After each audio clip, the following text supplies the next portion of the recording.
Dear Founder by Maynard Webb. You're here because you're not content with good enough. You want more impact, more clarity, more results.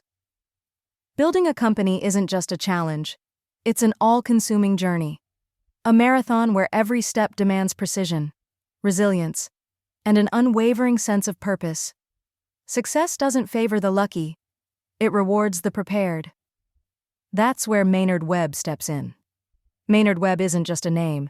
He's a force, a leader who's shaped giants like eBay, Yahoo, and Visa. His wisdom isn't theoretical. It's forged in boardrooms and battlefields of business. This isn't fluff, and it isn't fiction. Every page of Dear Founder is packed with the kind of insights that most founders only discover the hard way, if they're lucky. Today, you'll uncover lessons that will challenge what you think you know about leadership, strategy, and growth. But be warned. This isn't about shortcuts or quick wins. It's about creating something lasting, something real. Let's dive into what it truly takes to build, sustain, and scale a world-class company. Lesson 1. Start with your why. Before you take the first step toward building your business, you must answer one crucial question. Why are you doing this? Maynard Webb doesn't mince words here. If your reason isn't powerful enough to fuel you through exhaustion, rejection, and the inevitable grind, the journey will break you. Starting a company isn't just challenging, it's relentless. There's no autopilot, no coasting. Every day will test your resolve, and only your why will keep you standing when everything else tells you to give up. Success begins with passion and conviction. If you can't articulate why you're doing this, neither can anyone else. This isn't about surface-level motivation. Saying, I want to make money, or I want to prove people wrong, won't cut it. Those reasons crumble the moment adversity strikes. Your why needs to resonate deep within you, something that aligns with your values, your identity, and your sense of purpose. It has to be the fire that keeps you going long after the excitement wears off. Think about Steve Jobs. His why was never about building the most powerful computers. It was about creating tools that would transform how humans interact with technology. He wanted to democratize computing power and design products so intuitive they felt like extensions of ourselves. When the world dismissed his vision as impractical or unnecessary, he didn't waver. Why?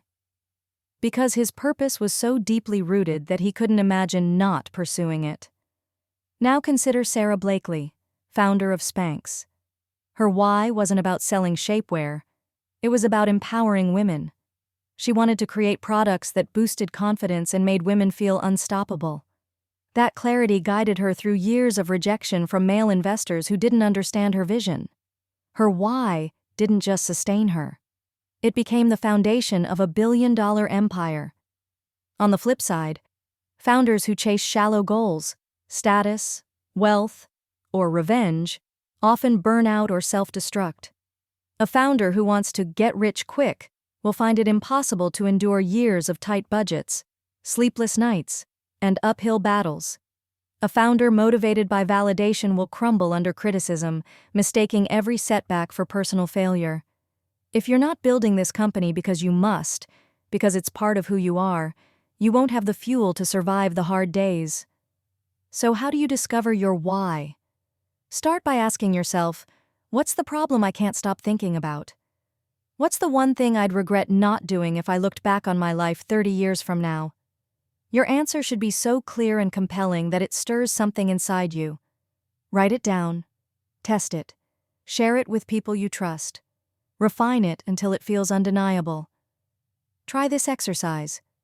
Write a paragraph about why you're starting your company. Then, imagine handing it to someone who knows you well. Would they believe it?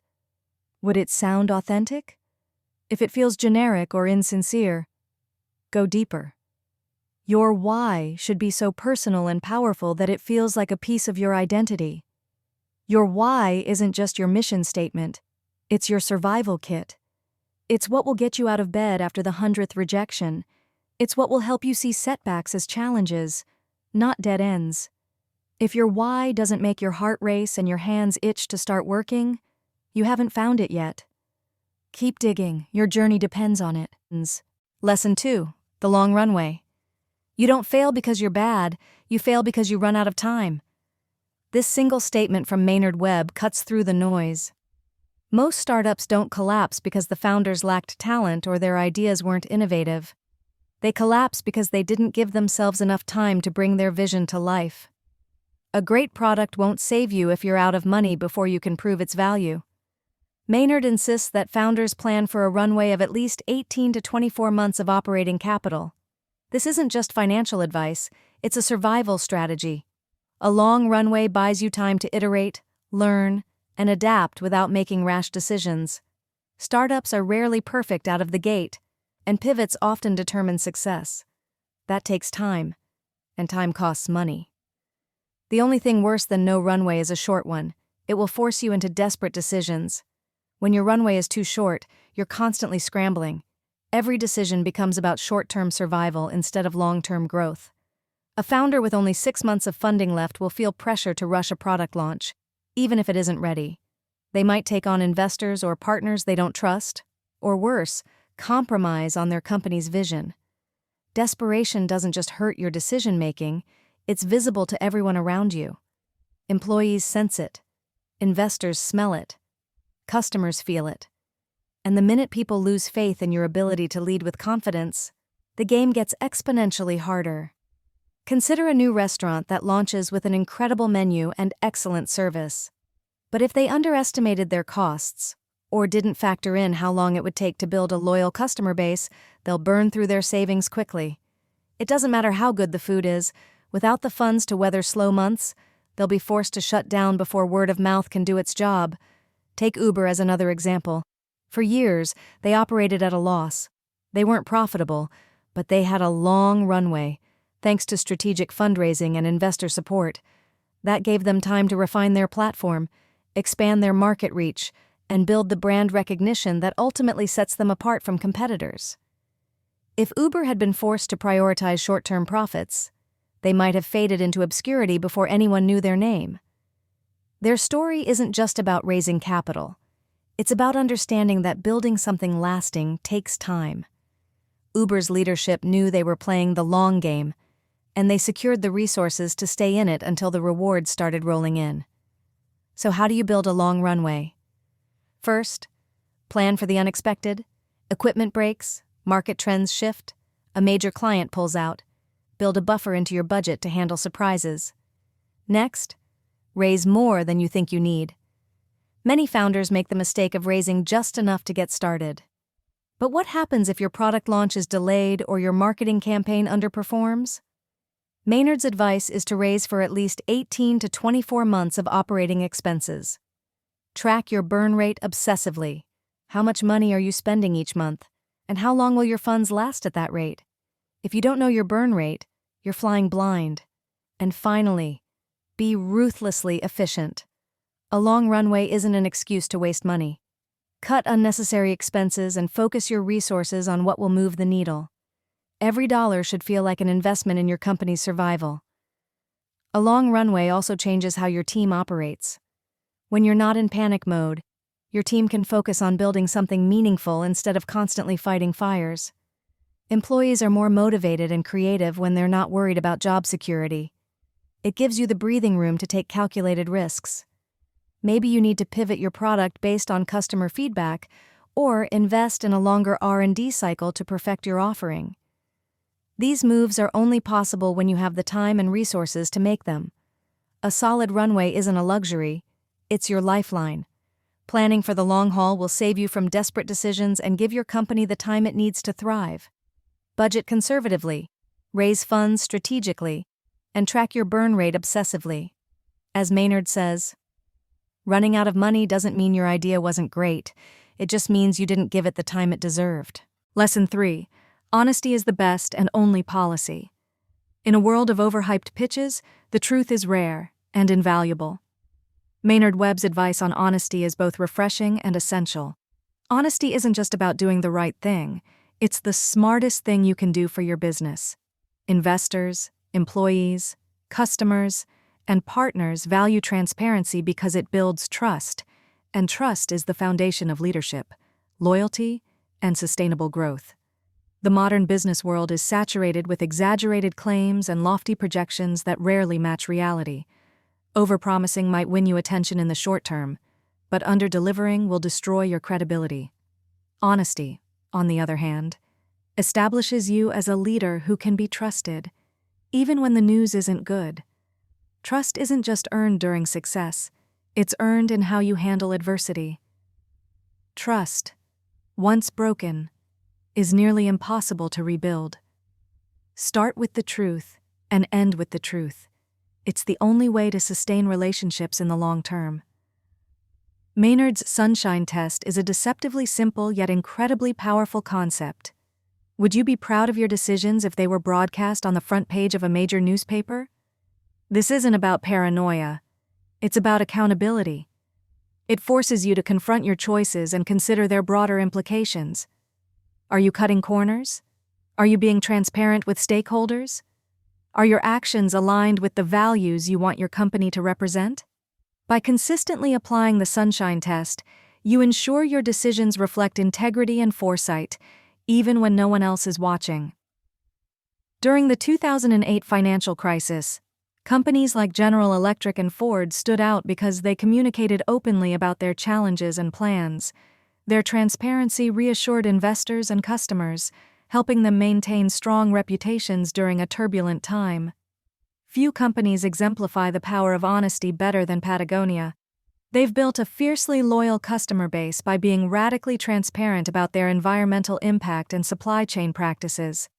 Patagonia openly acknowledges the imperfections in their sustainability efforts, inviting customers to hold them accountable. Transparency isn't a weakness, it's a strength. When you admit your flaws, you disarm critics and build credibility with those who matter most. This level of openness has turned Patagonia's customers into advocates, creating a brand that people don't just buy from, they believe in.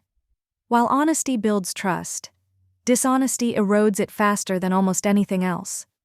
Overstating your progress to investors, hiding problems from employees, or misleading customers might seem like convenient shortcuts, but they lead to long-term consequences that are nearly impossible to recover from.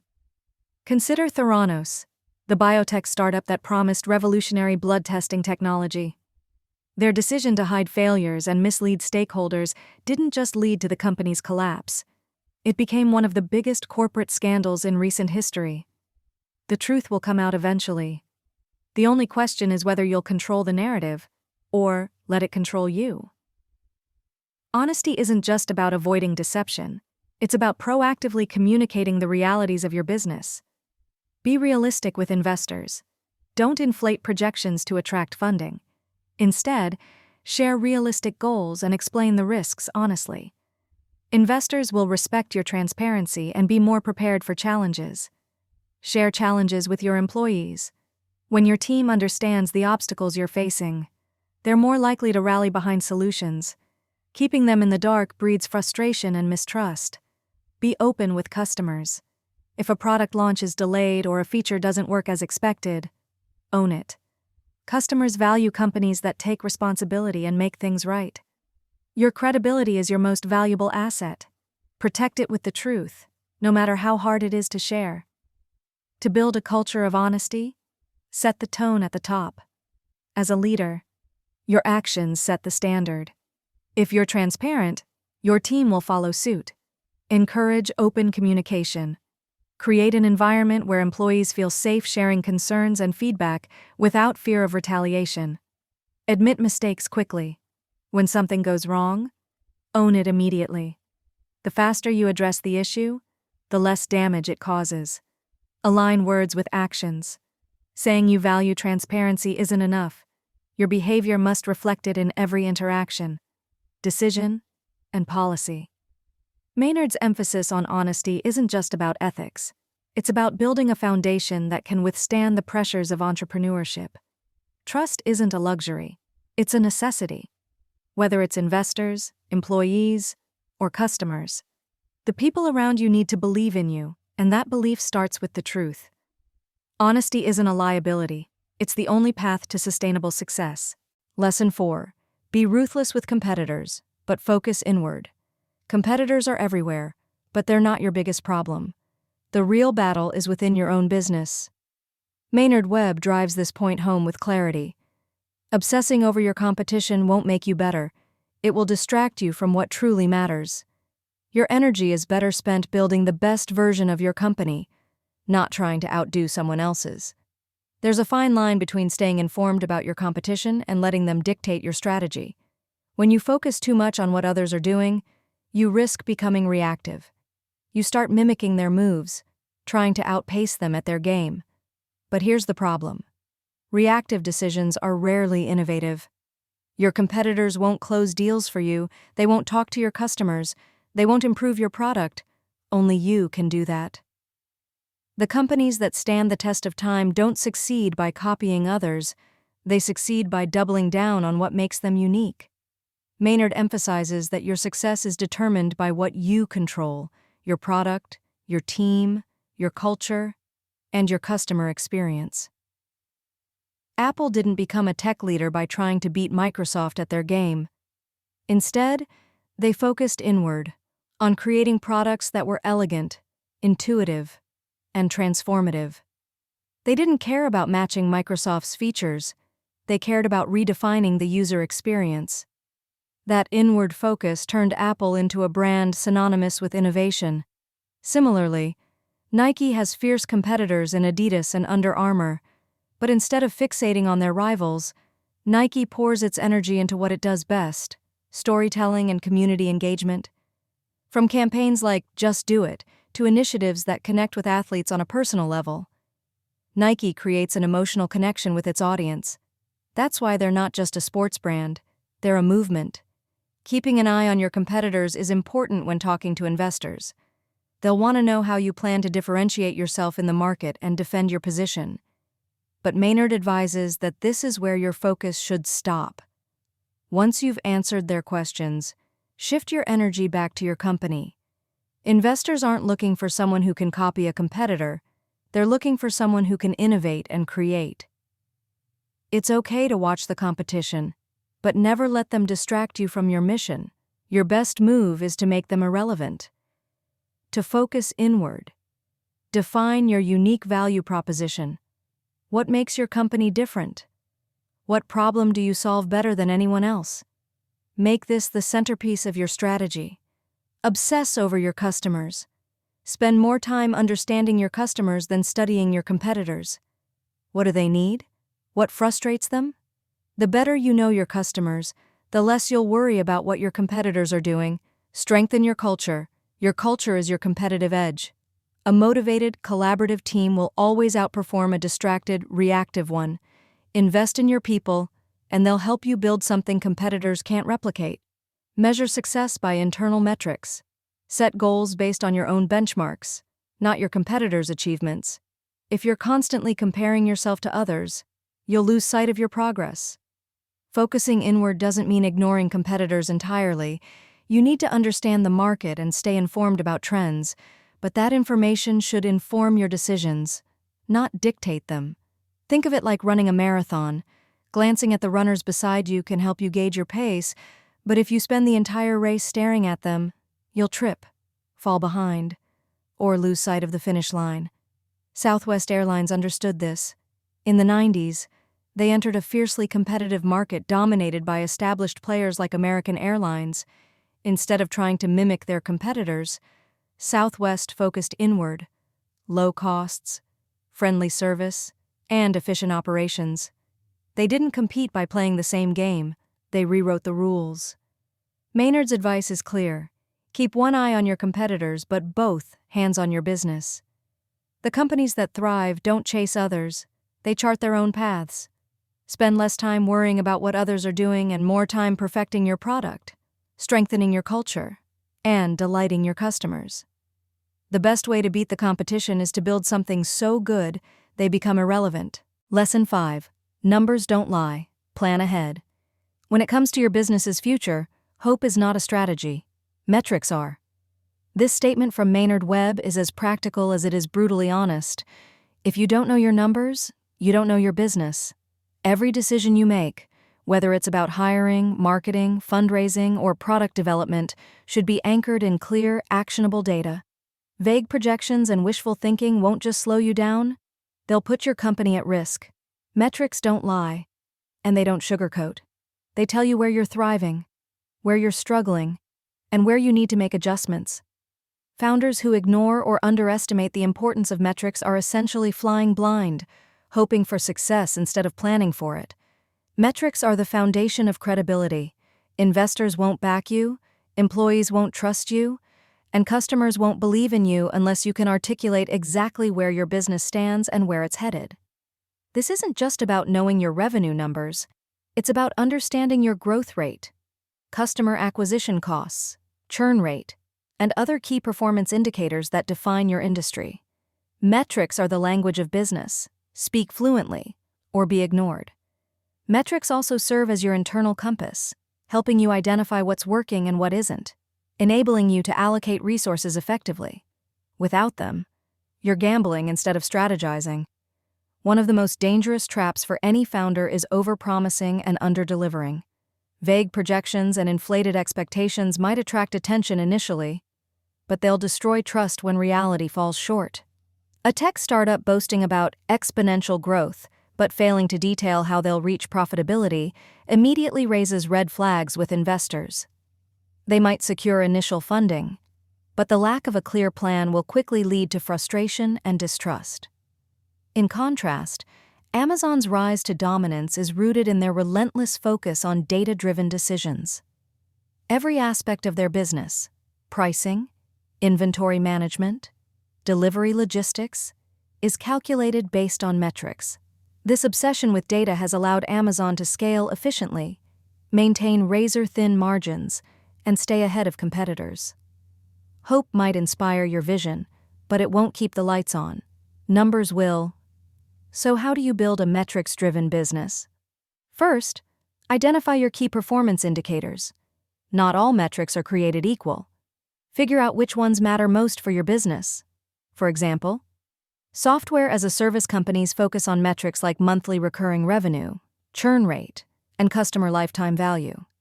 Retail businesses prioritize average order value, foot traffic, and inventory turnover. Service-based businesses rely on client acquisition cost and billable utilization rates. Next, set measurable goals. Goals without numbers are just dreams. Instead of saying, "We want to grow," define it. We aim to increase revenue by 25% over the next 12 months. Clear goals give you something to aim for and track progress against. Track progress religiously. You can't improve what you don't measure. Use tools like dashboards, CRM systems, or analytics platforms to monitor your metrics in real time. Review them regularly, weekly, monthly, or quarterly, so you can adjust your strategy as needed. Communicate metrics transparently. Share your numbers with your team, your board, and your investors. Transparency builds trust and ensures everyone is aligned on priorities. If the numbers aren't where you want them to be, explain why and outline your plan to address it. Use metrics to guide decisions. When making big decisions, hiring, expanding, launching a new product, consult your metrics first. Are you ready to scale? Can you afford the investment? Do the numbers support your vision? Amazon's rise from an online bookstore to a global powerhouse is a masterclass in metrics-driven decision-making. Every move they make is grounded in data. Pricing algorithms analyze competitors and customer behavior to set optimal prices. Predictive analytics ensure warehouses are stocked efficiently, minimizing waste and maximizing availability.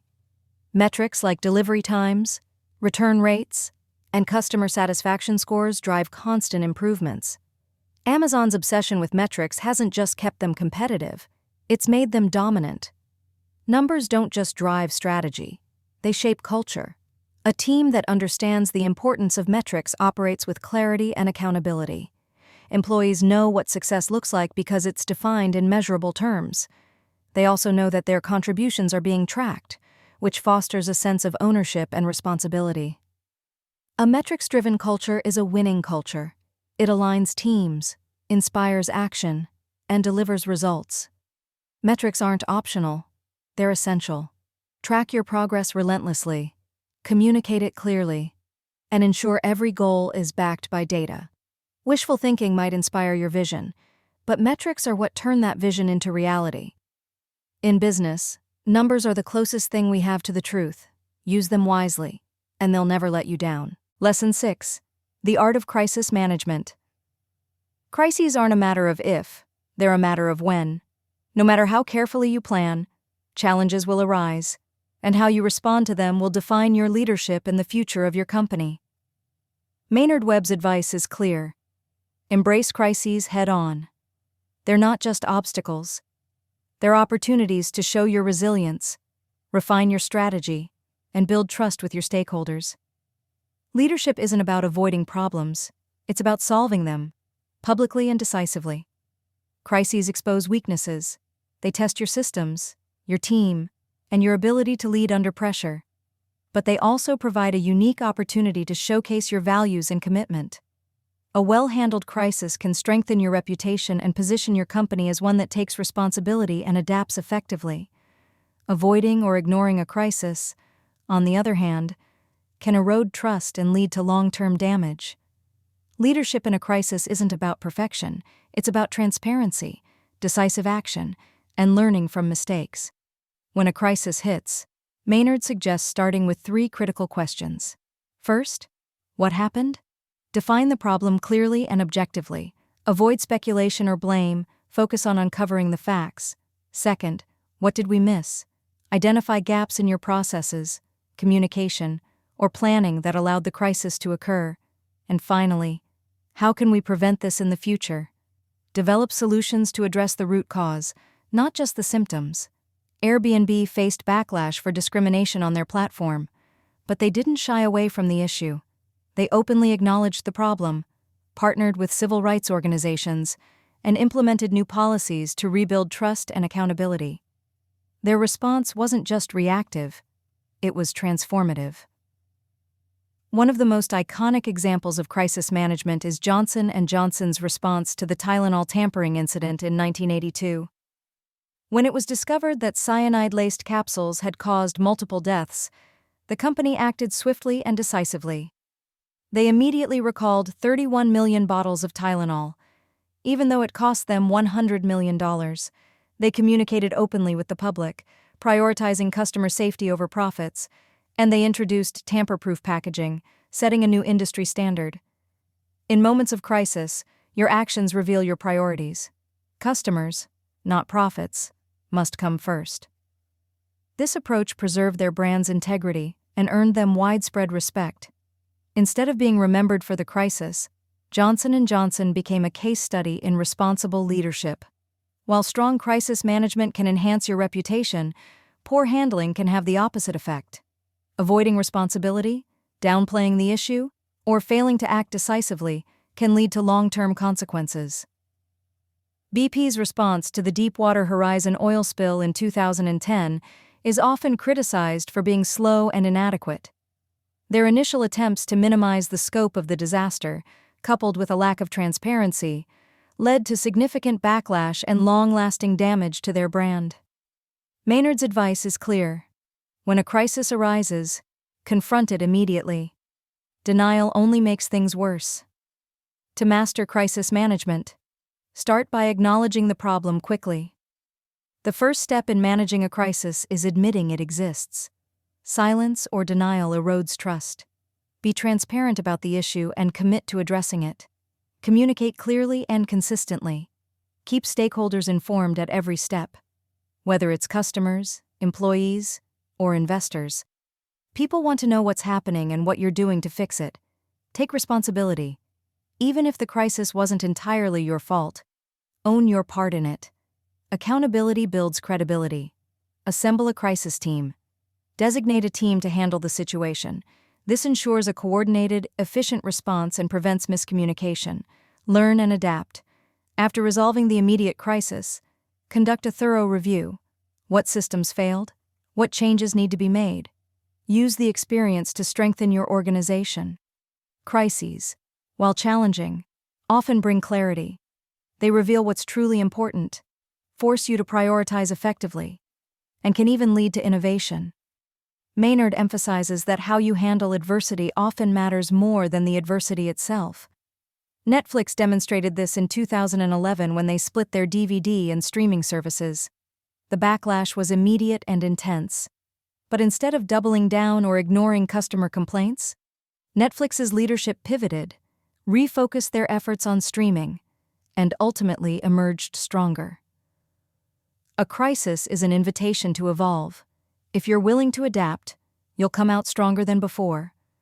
Crises are inevitable, but they don't have to be devastating. The key is to approach them with transparency, decisiveness, and a willingness to learn. Your response will not only define your leadership, but also shape the future of your company.